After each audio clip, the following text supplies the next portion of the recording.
नमस्ते everyone welcome to my YouTube channel. आज चाहिँ मैले सिम्पल मेकअपको भिडियो लिएर आएको छु। मेकअप चाहिँ मैले गरिसकेको छु, तर के गरेँ भनेर चाहिँ तपाईहरुलाई म बताउन गइरहेको छु। यो चाहिँ मेकअप गरिसके पछाडिको लुक्स हो। सिम्पल मेकअप गर्दा पनि सबैभन्दा पहिले स्किन केयर चाहिँ गर्नुपर्ने हुन्छ। स्किन केयरमा फेस क्लिन गर्ने, टोनर लगाउने र मोइस्चराइजर लगाउने, त्यसपछाडि सनस्क्रिन पनि लगाइदिनुपर्छ, जसलाई सर्टकटमा सिटीएमएस पनि भन्ने गरिन्छ। सिटीएमएस गरिसकेपछि मैले मेकअप स्टेपहरु पनि गरेको छु। फर्स्ट स्टेपमा मैले प्राइमर अप्लाई गरे, सेकेन्ड स्टेपमा चाहिँ कलर करेक्सन गरेको छु। किनभने उहाँको फेसमा अलिअलि पोतोहरु पनि थियो, जसलाई हाइड गर्नको लागि कलर करेक्सन गर्नुपर्ने थियो।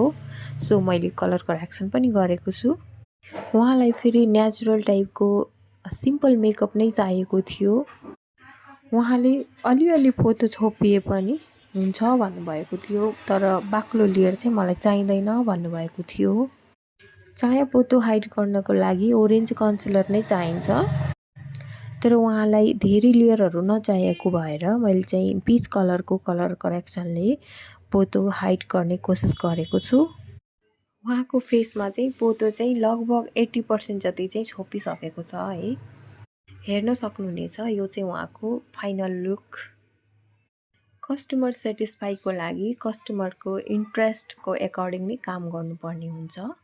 हेर्न सक्नुहुनेछ, उहाँले भने अनुसारको नै लुक्स ग्रेट भइसकेको छ। अन्य जानकारीको साथमा फेरि उपस्थित हुने नै छौं। हस्त धन्यवाद।